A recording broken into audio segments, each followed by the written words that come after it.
Olá, pessoal! Dando seguimento ao conjunto de vídeos que nós estamos produzindo nesse período de suspensão das aulas presenciais, eu proponho que no vídeo de hoje nós façamos a análise do seguinte tema: das disposições gerais do CPC no tocante aos prazos. Embora o estudo desse assunto interesse a todos, eu lembro que esse vídeo está sendo gravado com destinatários específicos, que são os meus alunos do 5º semestre da Faculdade de Direito, período este em que eles iniciam o estudo do direito processual civil. Ok? Dito isto, vamos então ao enfrentamento dessa matéria, que aliás é bastante extensa e repleta de detalhes. Tanto assim que eu organizei aqui uma espécie de pauta com os conteúdos que nós precisamos considerar neste e no próximo vídeo, de modo a que nenhum deles fique de fora da nossa análise. Legal? E aí então vem a primeira informação. Os atos processuais devem ser praticados nos prazos previstos em lei.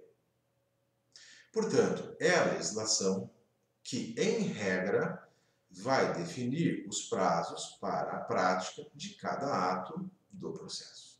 Legal? Logo, cada vez que nós precisarmos atuar dentro de um processo, nós precisamos consultar, então, a legislação a respeito desse assunto. Mas veja, pode acontecer de a lei ser omissa no tocante a determinado prazo processual. E daí, então, surge a seguinte indagação: em que tempo praticá-lo? Resposta: quando a lei não definir o prazo processual, cabe ao juiz que preside o processo fazê-lo. Logo, é o juiz da causa que passa, então, a ter poder para fixar o prazo processual. Compreenderam? Bem, mas pode acontecer algo um pouco diferente dessas duas situações. O que exatamente? Imaginem vocês que a lei seja omissa no tocante ao prazo para determinado ato do processo e que o juiz da causa, embora pudesse, também se omita na fixação dele. E aí vem a seguinte pergunta: em que prazo praticar o ato processual nessa hipótese? Resposta: quando não houver previsão legal e o juiz se omitir na fixação do prazo processual, o sujeito do processo deve realizá-lo no prazo de 5 dias. Eis aí, portanto, uma regra subsidiária àquela segundo a qual o prazo é legal ou então fixado pelo juiz. Entenderam isto? Bem, avançando um pouquinho no estudo desse assunto, a pergunta que faço agora é a seguinte: quando se inicia o prazo processual, ou em outras palavras, qual é o termo inicial ou o termo acordo dele? Resposta: o prazo processual vai pressupor a prévia citação do réu ou, conforme o caso, a intimação do sujeito do processo. Portanto, são a citação e a intimação, conforme o caso, que vão deflagrar o transcurso do prazo processual. Entenderam isso? Vamos ao exemplo, aliás, para nós elucidarmos melhor essa afirmação. Imaginem vocês que o juiz profira nos autos a respectiva sentença. Pergunta-se: já se iniciou o prazo para as partes manejarem seus recursos?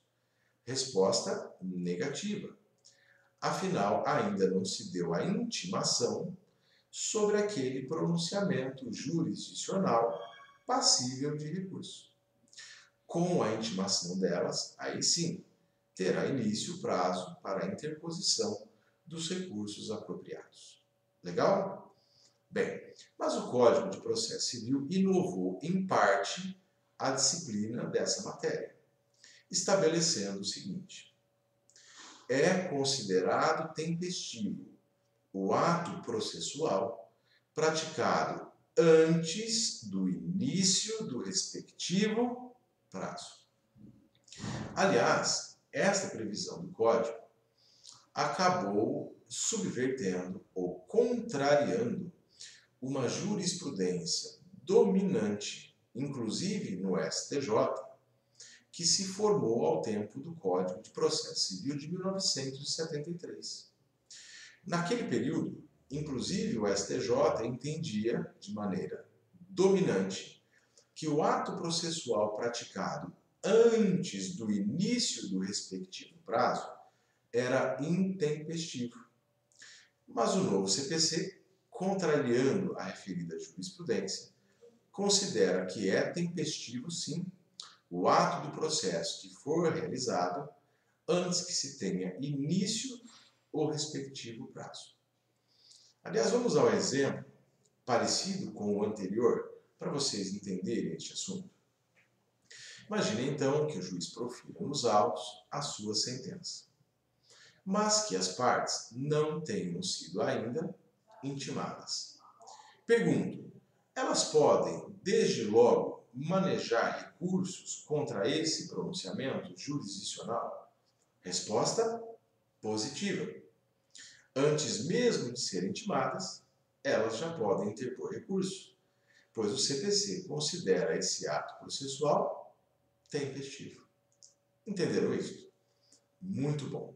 Avançando um pouquinho no exame dessa matéria, a pergunta que faço agora é a seguinte: mas como contar os prazos processuais? Ou, em outros termos, como contabilizar os prazos do processo? Resposta: quando a lei ou o juiz fixar o prazo processual em dias, na contabilidade desse prazo, nós só consideraremos os dias úteis, exceto se houver previsão legal em sentido diverso. Portanto, prazo processual fixado por lei ou pelo juiz em dias, só se contabilizam os dias úteis. Por exclusão, quando o prazo processual é estabelecido em meses ou anos, aí a regra de contabilidade é diferente. Neste caso, nós consideraremos os dias corridos e não apenas os dias úteis, quando a contagem considera apenas os dias, quando o prazo processual é previsto para ser cumprido em dias. Foi claro? Bom, mas é importante lembrar o seguinte: essa contabilidade dos prazos processuais em dias úteis para os prazos legais ou judiciais fixados em dias só se aplica aos prazos processuais, não aos prazos materiais, isto é, não aos prazos de direito material, como é o caso da prescrição e da decadência. Porque prescrição e decadência são temas de direito material. Na contabilidade dos prazos prescricionais e dos prazos decadenciais, nós devemos contabilizar os dias corridos e não apenas os dias úteis.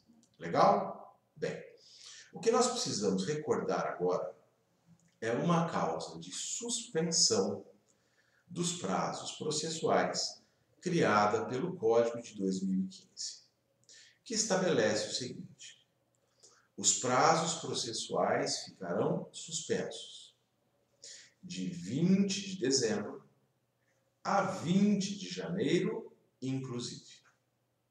E aí vocês me perguntam: professor, qual é a causa dessa suspensão dos prazos processuais durante esse período?